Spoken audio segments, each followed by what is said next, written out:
కొన్ని కారణాల వల్ల కొంచెం దూరంగా ఉండటం జరిగింది. సో ఏదేమైనప్పటికీ కూడా కొన్ని వార్తలు రోజు మా గురించి రాస్తూ ఉన్నారు. రాసినా సరే ఆ వార్తలను చూసి సరే ఏదో రాసుకుని లేదు ఏ రాసుకుంటే మనకేమైంది రాసుకొని అని చెప్పేసి నేను వాటి గురించి చూసి కూడా బాధపడినా బాధపడకపోయినా దాని గురించి చూస్తూ ఉన్నాం, చూసి ఏం మాట్లాడకుండా ఉన్నాం. కానీ అది రోజు రోజుకి వాస్తవాలు కాని అవాస్తవాలు కూడా వాస్తవాల కింద ప్రజలకి ఇంజెక్ట్ చేసి నమ్మించే పరిస్థితి కూడా ఈరోజు తీసుకొస్తే చాలా బాధ కలిగిన పరిస్థితిలో ఈరోజు ప్రెస్ మీట్ పెట్టడం జరిగింది. నా కుటుంబ సభ్యులు, నా భార్య, నా కుమారుడు ఇద్దరినే మా స్నేహితులు, మా చార్టెడ్ అకౌంటెంట్ జీవి గారిని 48 గంటల పాటు చిత్రహింసలు పెట్టి వాళ్ళని చావు వరకు తీసుకెళ్ళి చివరికి వాళ్ళిద్దరిని వెనకాల సీట్లో కూర్చోబెట్టి నా కుమారుడిని వెనకాల కారు డిక్కీలో పడుకోబెట్టి సినిమా పక్కీలో అతను కిడ్నాప్ చేసిన వ్యవహారాన్ని అయ్యో పాపం అంటం పోయి దాన్ని ఇంకా కూడా రాళ్ళతో కొట్టి దీని వెనకాల ఏముందో ఏం కుట్రకోణం ఉందో అని చెప్పేసి ముందుకు తీసుకెళ్లి కార్యక్రమాన్ని చాలా బాధ కలిగించింది. ఈరోజు కూడా ఎలక్షన్లు అయినాయి, ఓట్లు వేశారు, గెలిచిన వాళ్ళు గెలిచారు, ఓడినోళ్ళు ఓడారు, అయిపోయింది, రాజకీయం అయిపోయింది, ఎవరి పనులు వాళ్ళు చేస్తారు. గెలిచిన పార్టీలు ఇచ్చిన హామీల మీద దృష్టి పెట్టాలి, ఓడిన పార్టీలు ఇచ్చిన హామీలు అమలు చేసే దాని మీద వాళ్ళని క్వశ్చన్ చేయాలి. అవన్నీ పక్కన పెట్టి వ్యక్తిగత ప్రతిష్టను దెబ్బతీసే విధంగా, వ్యక్తిగతంగా కక్ష తీర్చుకునే విధంగా రకరకాలుగా వార్తలు ప్రచారం చేస్తూ ఉన్నారు. దానికి నేను బాధతో ఈరోజు ఈ ప్రెస్ మీట్ పెట్టడం జరిగింది. ముఖ్యంగా విశాఖ ఎంపీ చుట్టూ బిగుస్తున్న ఉచ్చు ఈరోజు ఒక ప్రముఖ దినపత్రిక ఈనాడులో ఈరోజు వార్త రావడం జరిగింది. అదేవిధంగా నిన్న మొన్న ప్రశ్నల వర్షం, ఎంఈవి కుటుంబ సభ్యులు కిడ్నాప్ మిస్టరీపై పోలీసులు గురి. సరే, ఇప్పుడు నేను ఒకటి అడుగుతా ఉన్నా, దీంట్లో వీళ్ళ రాసిన దాంట్లో సారాంశం ఏంటంటే ఫస్ట్ నుంచి చాలా రోజుల నుంచి చాలాసార్లు చెప్పుకొస్తా ఉన్నారు, నేను పట్టించుకోలేదు దానికోసం. హేమంత్కి నాకు ఏదో సంబంధాలు ఉన్నాయని, హేమంత్తో నేనే కొన్ని వ్యవహారాలు సెటిల్మెంట్లు చేయించానని, దాని వలన అతనికి నాకు ఫైనాన్షియల్గా ప్రాబ్లం ఏదో డిస్టర్బెన్సెస్ వచ్చి అతని మీద నాకు కక్ష కట్టి నా కుటుంబాన్ని కిడ్నాప్ చేశాడని డబ్బుల కోసం చెప్పుకుంటూ వచ్చారు. సరే, ఎవరికి నచ్చిన స్టోరీలు రాసుకున్నారు. దాంట్లో వాస్తవాలు ఏంటో మాకు తెలుసు, బాధపడిన కుటుంబానికి తెలుసు, మా భార్యకి తెలుసు, మా కుమారుడికి తెలుసు, మా స్నేహితుడు జీవి గారికి తెలుసు. ఆ బాధ ఎంత పెయిన్ఫుల్గా ఉంటుందో, ఏ రకంగా వాళ్ళ ప్రాణాలు పోయి చచ్చి బతికి వచ్చారనేది వాళ్ళకి తెలుసు, ఆ బాధ అనిపించిన వాళ్ళకి తెలుసు. సరే, జరిగింది ఏదో జరిగింది, మన కర్మ అనుకున్నాం, బాధ అనుకున్నాం, అయిపోయింది, అది అయిపోయింది. సరే, ఇప్పుడు ఈ కొత్తగా ఏంటంటే దీంట్లో ఈ కేసుని తిరిగి ఎంక్వైరీ చేసి దీని వెనక కారణాలు ఏంటో తీయాలని మళ్ళీ మొదలుపెట్టారన్నారు. చాలా మంచిది, దీనికోసం పూర్తిగా ఎంక్వైరీ చేయండి. ఆ రోజు ఇదే డిపార్ట్మెంట్లో పోలీస్ ఆఫీసర్లు ఎంక్వైరీ చేశారు, సిఐ నుంచి ఏసీపీలు, డీసీపీలు, సిపిలు అందరూ ఎంక్వైరీ చేశారు. ప్రతిదానికి ఆధారాలతో వాళ్ళు రిపోర్టులు తయారు చేశారు. ఏం చేశారో కానీ మేము చూడలేదు. రిపోర్టులు సబ్మిట్ చేశారు, కోర్టుకు ఫైల్ చేశారు. అదేవిధంగా ఈరోజు కూడా మళ్ళీ చేయమనండి, చేసి దాని వెనక ఎవరున్నారు, దాని వెనక ఏం జరిగింది, ఎందుకు చేయవలసి వచ్చింది, పూర్తిగా ఎంక్వైరీ చేసి మరొక్కసారి దాని మీద విచారణ జరిపించమని కూడా నేను కూడా కోరుతా ఉన్నా డిపార్ట్మెంట్ని, ప్రభుత్వాన్ని. రెండోది, హేమంత్కి నాకు ఉన్న సంబంధాల వల్ల ముఖ్యంగా ఇది చాలా దారుణమైన రాత. ఇది 12 స్థలాలు, 5 విల్లాలు, 5 కార్లు నేను ఇచ్చానని, అదేవిధంగా బెంగళూరుకు సంబంధించిన మా కోడలు గారి తండ్రి సత్యనారాయణ గారు లాస్ట్ ఇయర్ జనవరిలో పెళ్ళయింది. ఆయనకి ఈ ఊరు కోసం కానీ ఈ ప్రాంతం కోసం కానీ ఏమీ తెలియదు, ఆయనకి సంబంధాలు కూడా లేవు. అటువంటిది ఓన్లీ మాకు నచ్చిన సంబంధం, మాకు తెలిసిన వ్యక్తులు కాబట్టి మేము పెళ్లి చేసుకున్న పాపను ఇక్కడ తెచ్చుకున్నాం. ఆయన దగ్గర కూడా వెళ్ళిపోయి ఆయన కూడా ఇందులో ఇరికించేసి సత్యనారాయణ గారు హేమంత్కి ఎందుకు గిఫ్ట్లు ఇవ్వాల్సి వచ్చింది. సరే, బాగుంది అన్నీ కూడా. నేను ఒకటే ప్రశ్నిస్తా ఉన్నా, ఎవరైతే రాశారో దీంట్లో ముఖ్యంగా ఏమని రాశారంటే గత నుంచి చెప్పుకొస్తా ఉన్నారు, హేమంత్ అనే వ్యక్తి ముద్దాయి, ఒక హత్యా నేరంలో ముద్దాయి. 2019లో ఒక కౌన్సిలర్ని చంపేసి అప్పటి నుంచి విచారణ జరిగి ఇప్పుడు జీవిత ఖైదు అనిపిస్తున్న ముద్దాయి అతను ఉత్తరం రాసి, సంతకం లేని ఉత్తరం, అతను జైలు నుంచి విచారణకు వచ్చినప్పుడు స్నేహితుడికి ఇస్తే స్నేహితుడి ద్వారా బయటకు వచ్చిందని వాళ్ళు రాసిన కథాంశం. అసలు జైల్లో శిక్ష అనిపిస్తున్న ముద్దాయి ఎవరైనా సరే వితౌట్ జైలు సూపరింటెండెంట్ కానీ జైలు స్టాఫ్ పర్మిషన్ లేకుండా ఏ ఉత్తరం కానీ ఏ ఫోన్ కాల్ కానీ బయటకు మాట్లాడకూడదు. మాట్లాడితే అది నేరం. అటువంటిది జైలు నుంచి ఇక్కడ కోర్టుకు వచ్చినప్పుడు ఒక సంతకం లేని ఉత్తరం, హేమంత్ సంతకం లేదంటే ఉత్తరం, ఆ ఉత్తరం హేమంత్ రాశాడా ఎవరైనా ఏం ఆన్సర్ లేదు, క్వశ్చన్ తప్ప. ఆ ఉత్తరం వచ్చింది, దాంట్లో 12 స్థలాలు, 5 కార్లు, 5 బంగళాలు, విల్లాలు నేను వాళ్ళకి ఇచ్చానని, మా కుమారుడు తాలూకు మామగారు కూడా ఆయనకి ఇచ్చారని. బాగుంది ఇదంతా కూడా. నేను ఒకటే అడుగుతా ఉన్నా, ఈరోజు 5 కార్లు, అది కూడా మామూలు కార్లు కాదు, బెంజు, బెంట్లీ, ఆడి, జాగ్వార్ ఈ కార్లు అతను చెప్పిన దాని ప్రకారం. ఏ కారు అన్నా ఈవేళ ఒక నెంబర్ రిజిస్ట్రేషన్ అయ్యి ఉండాలి, ఏపీ 31 సోన్సో సోన్సో, ఏ కారుకైనా. నేను ఒకవేళ గిఫ్ట్ ఇచ్చి ఉంటే 5 కార్లు అతనికి, ఏ కారు నెంబర్ గారు కార్లు నేను గిఫ్ట్ ఇచ్చాను, ఆ కార్లు ఎవరి పేరుతో రిజిస్ట్రేషన్ అయ్యి ఉన్నాయి, ఇవాళ ఎక్కడున్నాయి, ఎవరు వాడుతున్నారు ఆ కార్లు.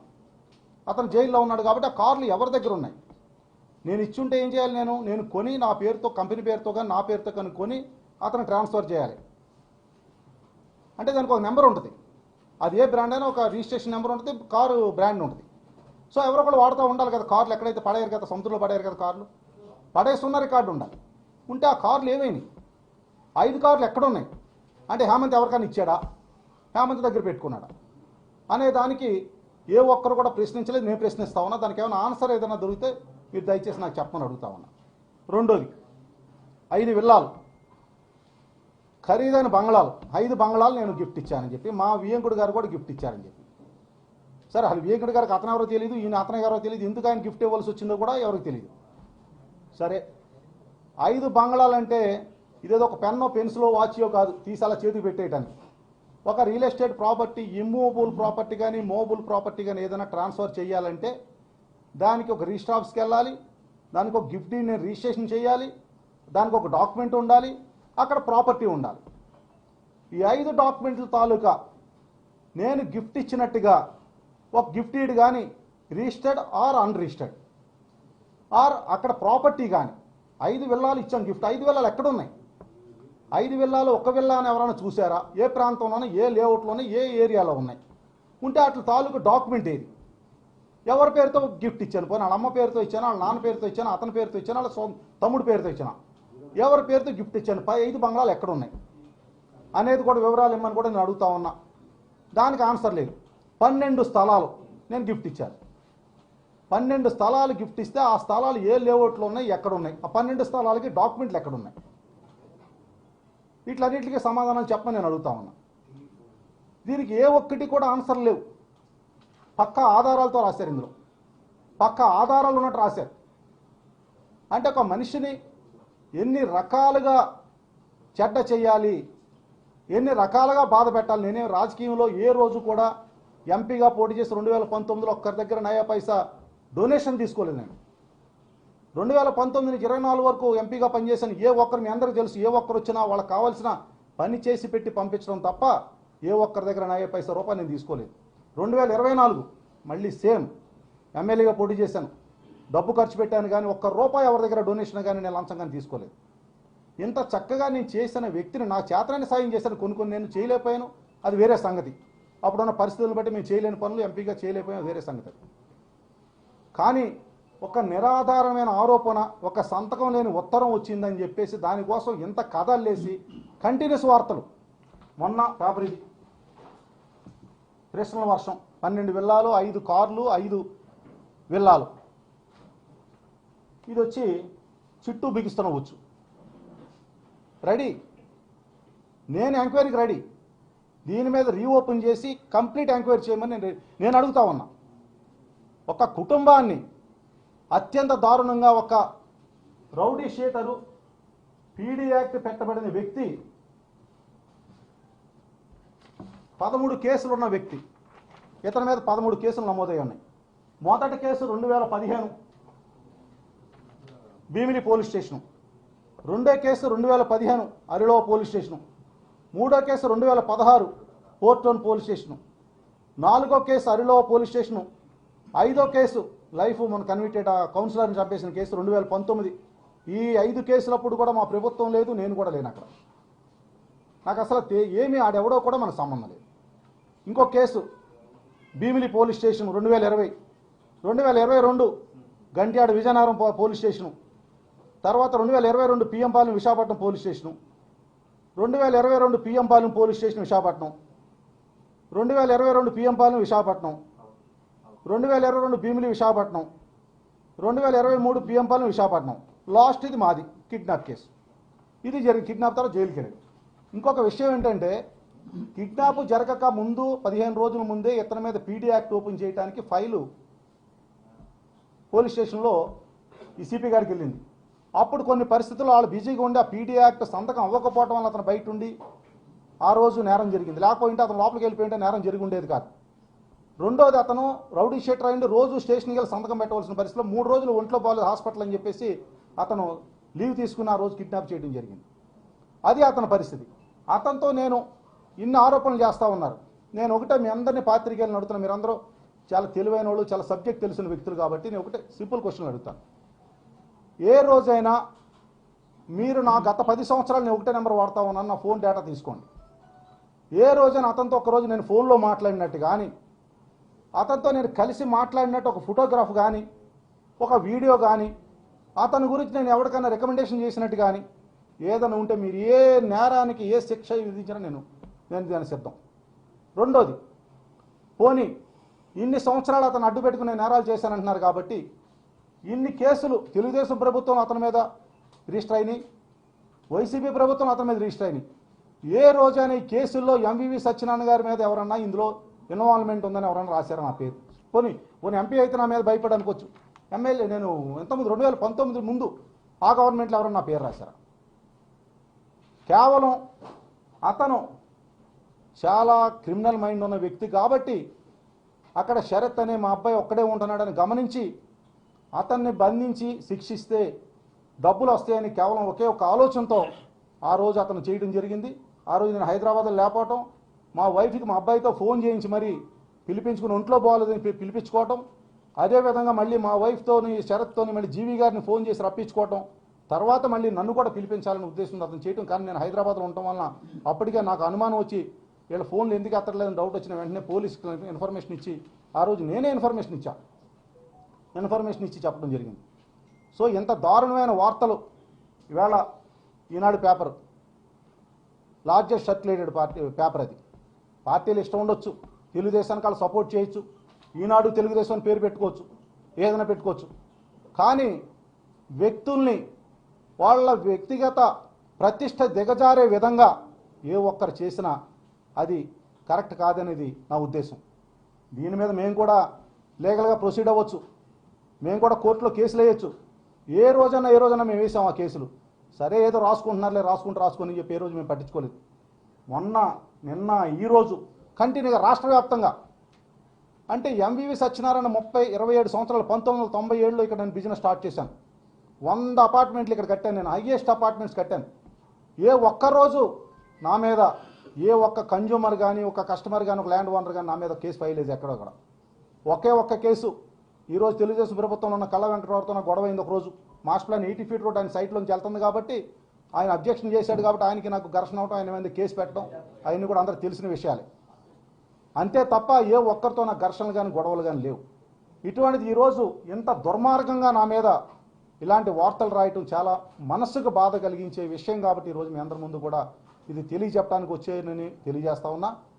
ఇది ముఖ్యంగా ఈ హేమంత్ అనే వ్యక్తి ఏ ఒక్కరోజు కూడా నాకు సంబంధాలు లేవు, అతను ఎవడో నాకు తెలియదు, అతనితో నాకు వ్యాపార లావాదేవీలు లేవు, సైట్ డీల్స్ లేవు, సైట్ కొంటాలు లేవు, సైట్ అమ్మటాలు లేవు.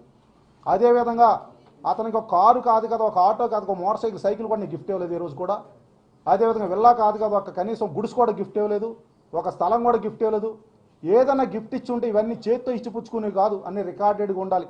ఒక వెహికల్ ఇవ్వాలంటే 5 వెహికల్స్ ఇవ్వాలంటే 5 వెహికల్స్ తాలూకా ఆర్టీఓలో ఆఫీస్లో ట్రాన్స్ఫర్ చేయాలి, నా పేరుతో కొనాలి, నేను ఫైనాన్స్ కట్టాలి, ఆ కారు అతని పేరు ఇవ్వాలి, లేదంటే నేను డబ్బులు పెట్టుకోవాలి అతని పేరుని ఇవ్వాలి.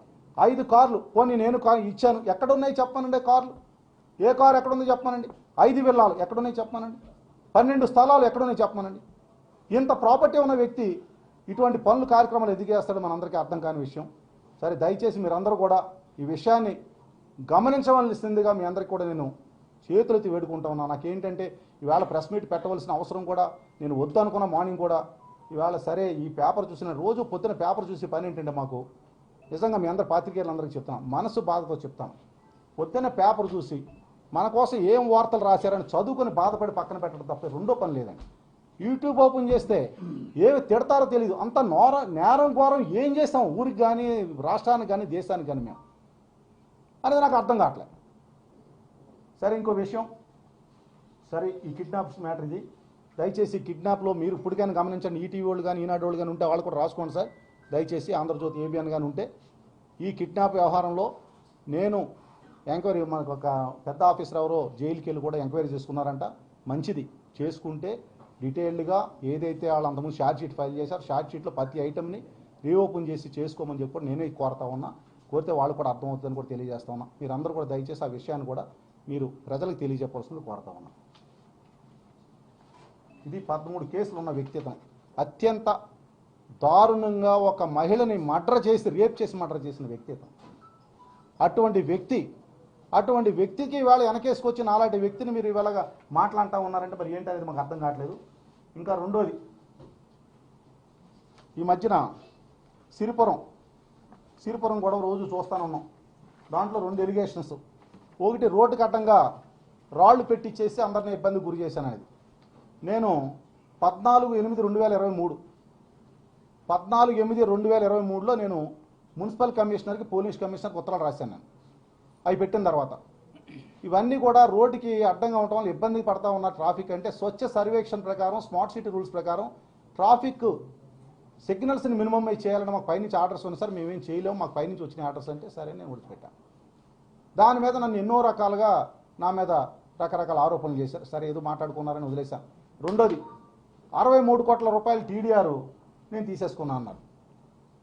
ఒరిజినల్గా ల్యాండ్ నాది కాదు, హెగ్డే ఫ్యామిలీ అని చెప్పి వాళ్ళు విజయవాడలో ఉంటారు, వాళ్ళది మాకు డెవలప్మెంట్కి ఇచ్చారు.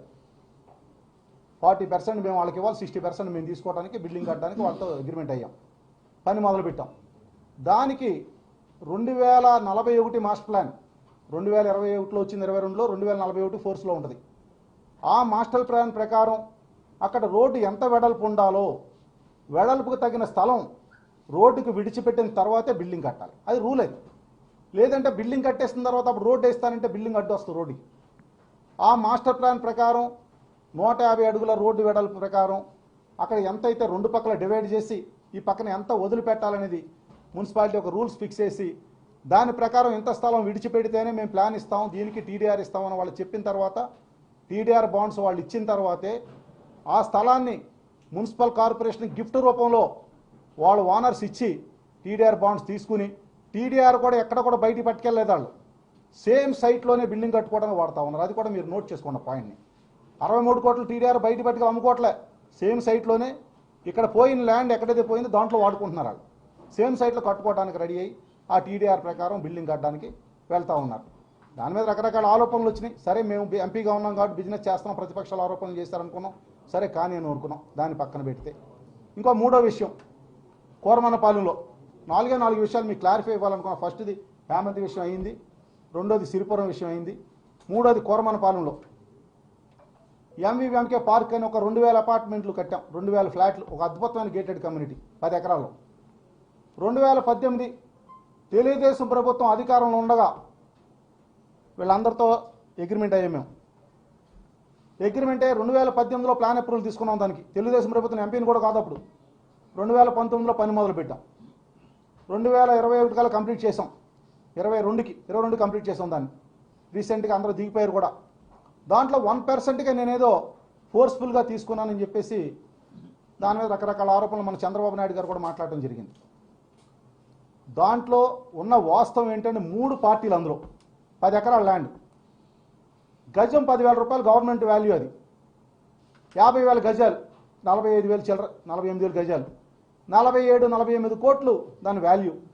ఆ రోజు నేను ఇచ్చిన వాళ్ళకి ల్యాండ్ డెవలప్మెంట్ ఏంటంటే వీళ్ళు 170 మంది DLB dock labour board employees అండి, షిప్ యార్డ్, పోర్టు 170 మంది 170 మందికి 170 2 బెడ్రూమ్ ఫ్లాట్లు ఇచ్చాను. అందుకే వీళ్ళందరినీ తీసుకొచ్చాను, ఏజ్డ్ పీపుల్ అందరినీ కూడా ఇక్కడికి.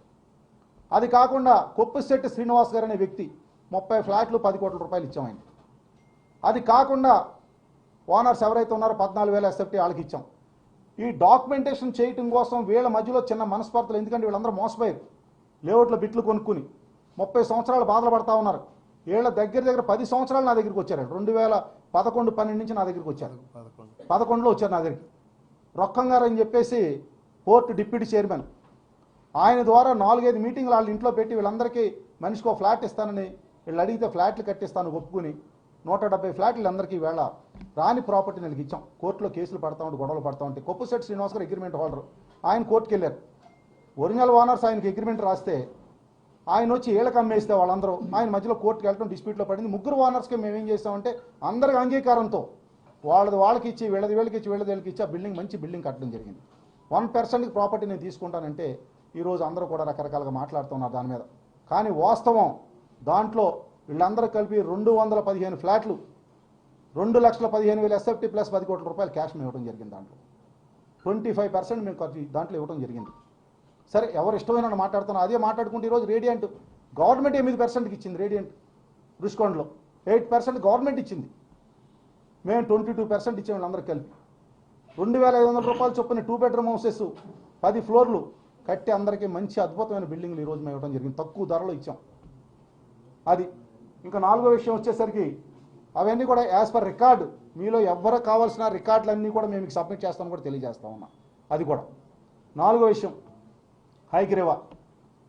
హైగ్రేవా అనేది ఆ ప్రాజెక్టు నాకు సంబంధం లేదు, నాది కాదు, నా పేరు కానీ నా ఊరు కానీ నాకు దాంట్లో లేదు, బినామీ కూడా కాదు, దాంట్లో నాకు సంబంధం లేదు.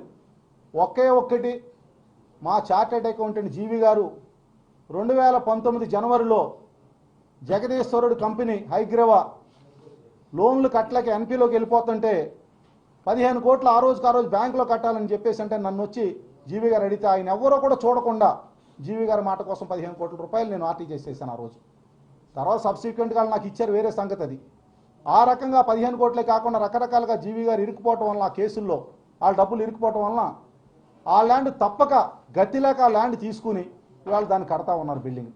దానికోసం అది ప్రభుత్వం అమ్మిన భూమి వీళ్ళు కడతా ఉన్నారు. సరే, అతను జగదీశ్వరుడు గురించి మీకు చెప్పాలంటే 114 కేసులు అతని మీద. 114 బ్యాంక్ అప్పులు ఎగ్గొట్టినవి అయితే, దొంగ సైట్లు అమ్మేసినవి అయితే, దొంగ సైట్లు బ్యాంకులో పెట్టేసినవి అయితే, ప్రభుత్వ భూములు బ్యాంకులో పెట్టేసి అప్పులు తీసుకునేది 114 కేసులు అతని మీద రిజిస్టర్ అయి ఉన్నాయి. సిబిఐ, సిఐడి, కస్టమ్స్ వాళ్ళు, ఇన్కమ్ ట్యాక్స్ వాళ్ళు, పబ్లిక్, ఎంతమంది అతని మీద కేసులు పెట్టున్నారు ఈరోజు. అతను ప్రజలను మోసగించడం తప్ప రెండో చేసే పని లేదనేది అందరూ మాట్లాడుకునే విషయం. సరే, దాంట్లో కూడా నన్ను ఇన్వాల్వ్ చేసి నన్ను ఇరికేస్తా ఉన్నారు దాంట్లో. సరే, దాని గురించి కూడా చెప్తాను. ఆ ప్రాజెక్టుకి నాకు ఏ విధమైన సంబంధం లేదు. ఓన్లీ జీవి గారు మా స్నేహితులు, మా వెల్విషర్ కాబట్టి ఆయన ప్రాజెక్టు కన్స్ట్రక్షన్లో ఆయనకు అనుభవం లేదు కాబట్టి కన్స్ట్రక్షన్కి కావాల్సిన సలహాలు సంప్రదింపులకి నేను ఏ విధంగా చేయాలో చెప్తాను తప్ప ఏ విధంగా నాకు ఫైనాన్షియల్గా 1 రూపాయి నేను దాంట్లో పెట్టలేదు, 1 రూపాయి నేను తీసుకోలేదు. నేను పార్ట్నర్ని కాదు, దాంట్లో ఏ విధంగా కాదనేది కూడా తెలియజేస్తా ఉన్నా. ఇప్పుడు మీరు ఒక్కసారి ఈ కోరమన్నపాలెం రాఘవుల గారని నేను ప్రెసిడెంట్ గారు, ఎవరు మీరు ప్రెసిడెంట్, మీరు ప్రెసిడెంటా? ప్రెసిడెంట్ గారు ఒక్క నిమిషం మీకు ఏం జరిగిందో చెప్పండి. ఒక్క నిమిషం, ఒక్క సెకండ్ మీరు చెప్పండి, ఒక్క నిమిషం ఎక్కువసేపు. నా పేరు మోటూరు వీర రాఘవులు అండి. నేను డాక్లావుడ్ బోర్డులో వర్క్ చేసి రిటైర్ అయ్యాను. మేము దీన్ని 1981లో అందరూ లోన్ పెట్టి కొనుక్కున్నాం డాక్లావుడ్ బోర్డు నుంచి. తర్వాత పోర్ట్ వాళ్ళు కొంతమంది కొనుక్కున్నారు, షిప్ యార్డ్ వాళ్ళు కొనుక్కున్నారు. మా ఫ్రెండ్స్ వాళ్ళు అందరూ కలిసి సార్ చెప్పినట్టుగా 170 వరకు అందరూ ఎక్కువ 1, 2, 10 ఇలా కొనుక్కున్న వాళ్ళు ఉన్నారు. దాన్ని బట్టి చేస్తే డిస్ప్యూట్ అన్నది జేఈ శారద వాళ్ళు అన్నదమ్ములు డిస్ప్యూట్ వచ్చింది. మాకు జేఏ ఫాల్ అని అతను ఆయన ఇంకొకరికి పౌరపట్టణ ఇచ్చి ప్రసాద్ అని, జేడి ప్రసాద్ అని, జిఎస్ ప్రసాద్ అని ఆయనకి ఇచ్చి అమ్మించాడు లేఅవుట్. అందరూ కొనుక్కున్నారు కదా, లోన్ వస్తుందని మేము అందరం కొనుక్కున్నాం. ఇది టూర్కి కొనుక్కున్నారు కదా. వాళ్ళ ఫ్యామిలీ డిస్ప్యూట్ వచ్చినందువల్ల వాళ్ళు మా మీద 84లో కోర్టు వేశారు. 84 మన వైజాగ్లోనే ఉండేది, ఇక్కడ నుంచి అయితే గాజువాకి వెళ్ళిపోయింది. గాజువాకలో ఏం చేసింది 99లో మాకు వాళ్ళంతా డిస్ప్యూట్ చేసి 7 ఎకరాల 25 సెంట్లు మాకు అందరికీ కలిపి ఇచ్చేసింది. 7 ఎకరాల 25 సెంట్లు ఇచ్చేస్తే మళ్ళీ లేఅవుట్ వేసుకోవాలని మేము మా లాయర్ల ద్వారా చేస్తే అడ్వకేట్ కమిషన్ ద్వారా 2005లో మాకు ఎంఆర్ఓ సర్వేరు వీళ్ళందరూ ఎంఆర్ఓ వాళ్ళు వచ్చి సర్వే చేసి మాకు 7 ఎకరాల 25 సెంట్లు ఇచ్చేసారు. మీకు ఎక్కడ కావాలి మీ ప్రకారంగానే. అది మొత్తం 26 ఎకరాలు 28 ఎకరాలు తెలీదు. 52, 53, 55, 58, 59, 60 సర్వే నెంబర్లు అక్కడ అది మేము తీసుకున్నాం. మా అందరికి ఒక దగ్గరే ఉండేది 59/1లోనూ 60/1లోనే మేము అందరం ఎక్కువ తీసుకున్నాం. అక్కడే ఇచ్చేయండి అని చెప్పారు. ఆ పకేతాకేకి వెళ్ళేది దువాడికి వెళ్ళేది ఇంట్లో. మాకు చేసిన తర్వాత ఏం చేసామంటే అందరమే కలిపి దీన్ని అమ్మేయాలన్నది ఒక ప్రతిపాదన. దానికంటే మీరు 170 మంది ఉన్నారు, 170 మంది వచ్చి సంతకాలు పెట్టలేరు కాబట్టి డిస్ప్యూట్ వస్తుంది, డెవలప్మెంట్ అయితేనంటే అలాగా చాలామందికి వెళ్ళాం. ఈ వేళకి ఇంచుమించు 70 మందిని వరకు టచ్ చేసాం. సార్ దగ్గరికి వచ్చి మా దగ్గర అగ్రిమెంట్ కూడా ఉంది. 11లో ఏం చేశారంటే అగ్రిమెంట్ చేసాం. అగ్రిమెంట్ చేస్తే తను ఏం చేశారంటే సార్ డెవలప్మెంట్ అంతా ఇటు సైడ్ ఉంది, అటు సైడ్ చేయడానికి ఇది కంప్లీట్ అయితేనే కానీ అటు సైడ్ రాలేనన్నారు. 2014 వరకు చూసి మరి మాకు డెవలప్మెంట్ ఇచ్చి ఉంది, అటు రావడానికి నాకు అవకాశం లేదని మా కాగితాలు మాకు ఇచ్చేసారు. ఇచ్చేస్తే మళ్ళీ తర్వాత చేసి ఇంకొకరికి డెవలప్మెంట్కి ఇచ్చాం, వాళ్ళు చేయలేకపోయారు. మళ్ళీ 2017 మేము అక్టోబర్ నెలలో వచ్చి సార్ అందరికీ చేస్తున్నారు, మొదటి ఇచ్చారు, ఇప్పుడు అన్నీ చేస్తున్నారు. రెండోది ఇప్పుడు సార్ చెప్పారు కదా, మేము కొనుక్కున్న దాని మీద ఒరిజినల్ వాళ్ళు కోర్టు వెళ్ళారు, అది గెలుచుకున్నామని చెప్పి వాళ్ళ హైకోర్టుకి అపీల్కి వెళ్ళినా ఈ కొప్పేటి శ్రీనివాసరావుకి ఏం చేశారంటే ఇది పవర్ ఆఫ్ పట్టాన్ని ఇది కాదు పురోని రాశారు, మొత్తం మీద ఆల్ భూమి మాది కలిపి. ఆయన మా మీదకి వచ్చాడు. మా మీదకి వచ్చినప్పుడు ఎలా చేశారు, మా లాయర్ లేదా చూసుకుంటున్నారు మేము. అక్కడ ఇదైతే కొప్పేటి శ్రీనివాసరావు ఇంజక్షన్ ఆర్డర్ తెచ్చి మేము ఆ స్థలంలోకి వెళ్ళకూడదట, ఏమీ కట్టకూడదట, ఎవరికి అమ్మకూడదట. ఈ ప్రతిపాదనతో ఏంటని గిజగిజలు ఆడుతుంటే అందరూ వస్తున్నారు, ఎవరి కాళ్ళు లాయర్ చూసుకుంటున్నారని అవ్వకపోతే రొక్కం గారనే డిప్యూటీ చైర్మన్ ఆయన లోన్ శాంక్షన్ చేశారు మేము కొనుక్కోవడానికి.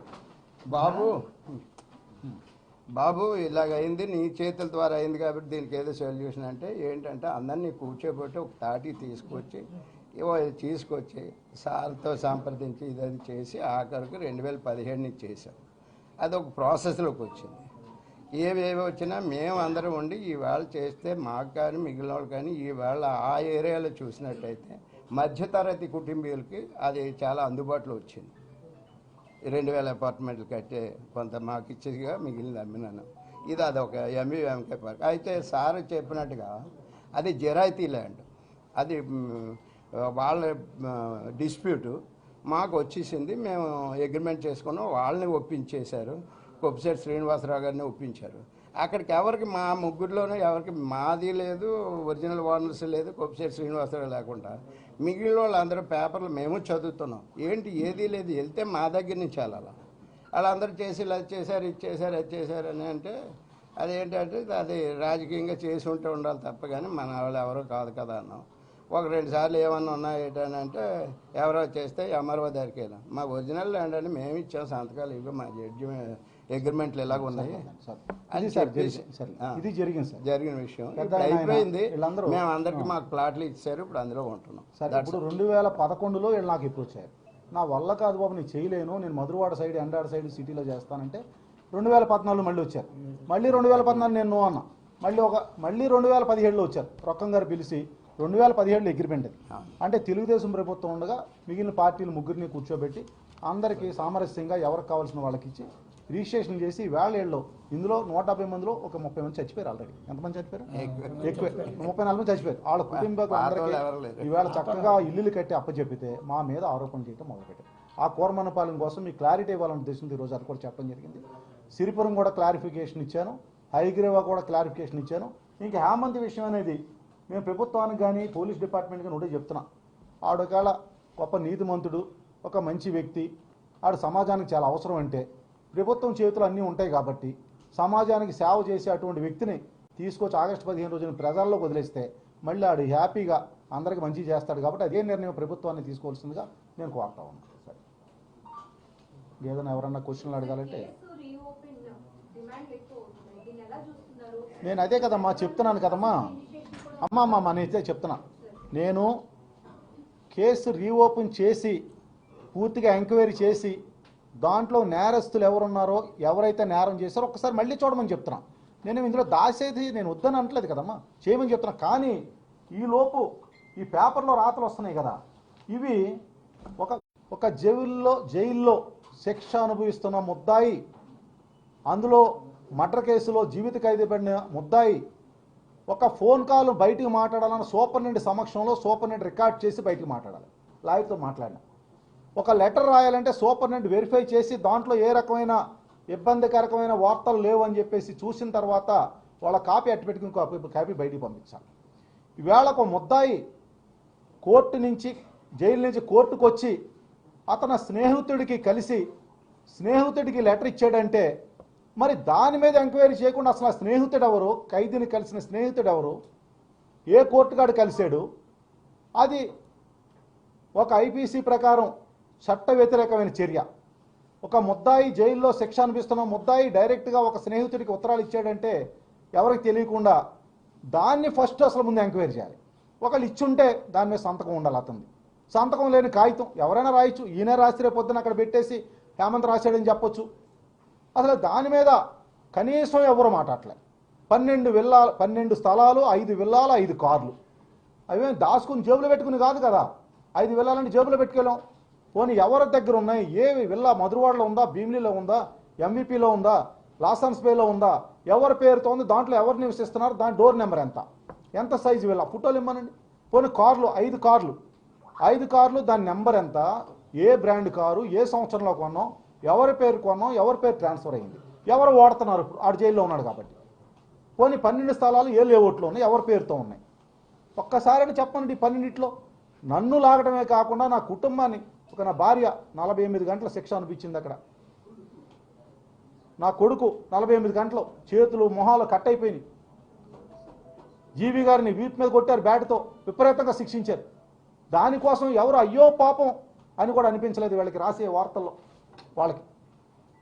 మరి ఏ విధంగా అంటే ఇంకా ఏం చేయాలని మనుషుల్ని, ఇంకా ఎంతకంటే ఏ రకంగా మమ్మల్ని శిక్షించాలో మరి దేనికోసం అంటే మేము ఇలా బతకడం తప్ప, మా భార్య పిల్లలు బతకడం తప్ప. ఆ రోజు వీళ్ళందరూ ముగ్గురు చనిపోయి ఉంటే ఈనాడు వాళ్ళకి సంతోషంగా ఉండేదేమని అనుకోవటం.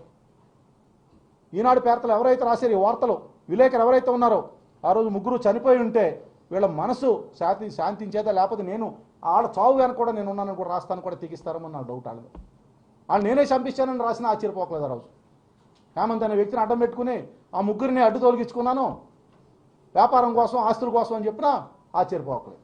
అంత దుర్మార్గానికి ఈరోజు వీళ్ళది వడిగట్టారంటే మనసు ఎంత బాధపడుతుందనేది మీరు ఒకసారి ఆలోచన చేసుకోవాల్సింది మేము అందరికీ కూడా నేను కోరుతా ఉన్నా.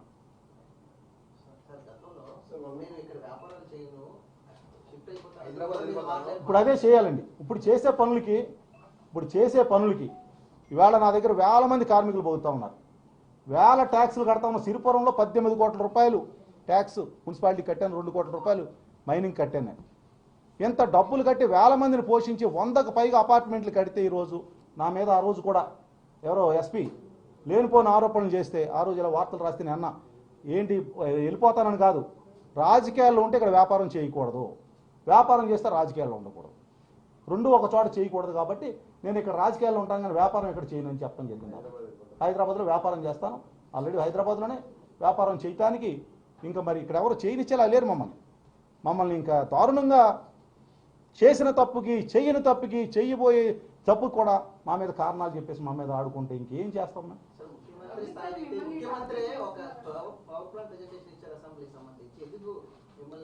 అదే కదా ఇప్పుడు ఆయన ఇచ్చారు పవర్ పాయింట్ ప్రజెంటేషన్ 1% అన్నారు, వాస్తవాలు ఉన్నాయిగా చెప్పారు కదండి. ఎవరైనా ఆ స్థాయిలో ఉన్న వ్యక్తి వాస్తవాలు తెలుసుకుని మాట్లాడాలి. ఇప్పుడు ఎలా అయిపోయిందంటే వాళ్ళు ఏమి చెయ్యబోతా ఉన్నారు, ఏమి హామీలు ఇచ్చారు, ఏమి చేస్తారో వదిలేసి పక్కన పెట్టేసి చేసిన తప్పుల్ని ఎత్తి చూపించాలనే కార్యక్రమం నడుస్తాం. సరే ఇన్ని రోజులు అదంతా రాజకీయం, దానికోసం నేను మాట్లాడదలుచుకోలేదు. ఇంకెవరి చెప్పండి క్వశ్చన్స్. స్వచ్ఛ సర్వేక్షణలో భాగంగా వాటిని మూసారు సిరిపురంలో అని చెప్పేసి అన్నారు. మరి 2024 ఎన్నికల తర్వాత స్వచ్ఛ సర్వేక్షణ లేదంటే అదే కదండి, వాళ్ళ ప్రభుత్వం వచ్చింది, వాళ్ళ ప్రభుత్వం వాళ్ళు ఫోర్స్ చేసి తీయించగలిగారు.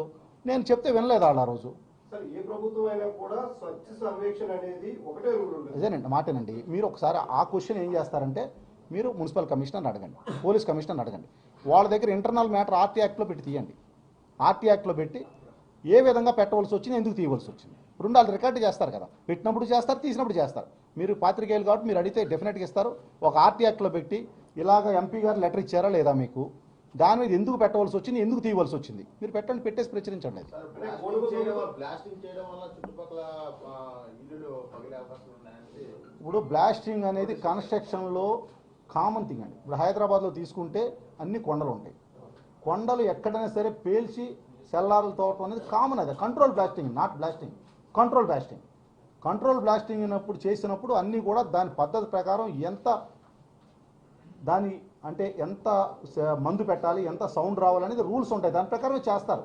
కానీ దాన్ని ఏదో కావాలని ఆరోపణలు తీసుకురావడం తప్ప ఏ ఒక్క ఇల్లు కూడా మీరు అడగండి, చుట్టుపక్కల ఎవరు కూడా ఏ ఒక్కరికి ఇబ్బంది లేదు, ఆల్రెడీ కంప్లీట్ చేసిన ఎక్స్ప్రెషన్.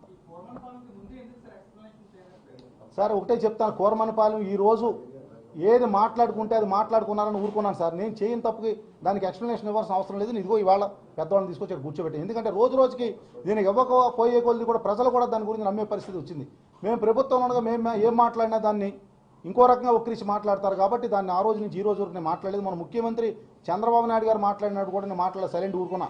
కానీ ఈరోజు మరీ దుర్మార్గంగా రోజు దీన్ని ముందుకు తీసుకెళ్తున్నారు కాబట్టి నేను దానికి వివరణ ఇవ్వాలనే ఉద్దేశంతో ఈ 4 ప్రాజెక్టులు కూడా వివరణ ఇవ్వడం జరిగింది. అదే కదా నాకు విచిత్రంగా, అదే కదా.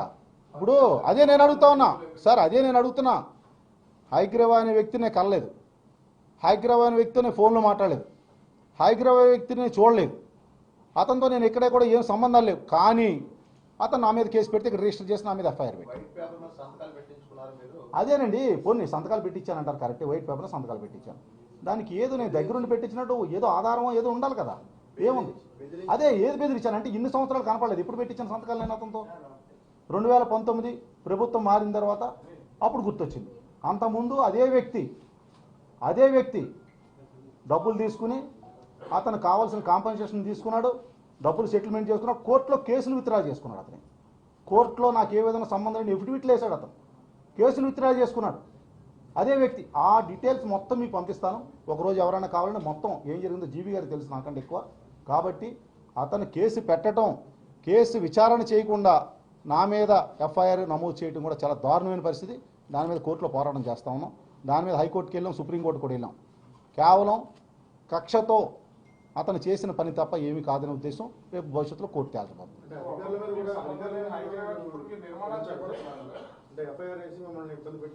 సార్ ఇప్పుడు ఏం జరుగుతుందో ఏం జరగాలనుకుంటుందో అన్నీ మీకు తెలుసు. అధికారులు అనేవాళ్ళు ఇక్కడ నిమిత్త మాత్రులు. ఇక్కడ అధికారులు అనేవాళ్ళు చేతులు ఏం లేదు, అంతా చేయించేవాళ్ళు వేరు, చేసేవాళ్ళు వేరు. సరే ఏదైనప్పటికీ కూడా భవిష్యత్తులో ఏం జరుగుతుందనేది కోర్టులోనే కోర్టులు నిర్ణయం చేస్తాయి.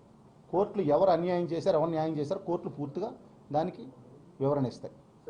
విశాఖలో రియల్ ఎస్టేట్ కి సంబంధించి ఎటువంటి ఆరోపణ ఫస్ట్ ఎంఈవి పేరే బయటకు వస్తుంది. అంటే ఎంఈవి తప్ప ఇంక వేరే ఎవరు వ్యాపారాలు చేయట్లేదా, లేకపోతే ఎందుకు ఎంఈవిని ఎందుకు టార్గెట్ చేస్తారు? నేను విశాఖపట్నంలో 100 అపార్ట్మెంట్లు కట్టానండి.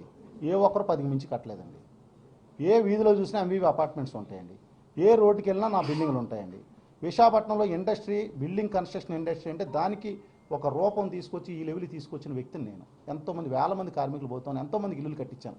కాబట్టి నేను రాజకీయాల్లో రాకపోయి ఉంటే నా మీదకి ఇవాళ రారెవరు. నేను ఎంపీగా ఉన్నాను కాబట్టి ప్రతిపక్షాలు ఆరోపణలు చేయడానికి నేను మనిషిగా కనిపిస్తా ఉన్నాయి పార్టీలో. రాజకీయంగా కూడా నేనే కనిపిస్తున్నాను.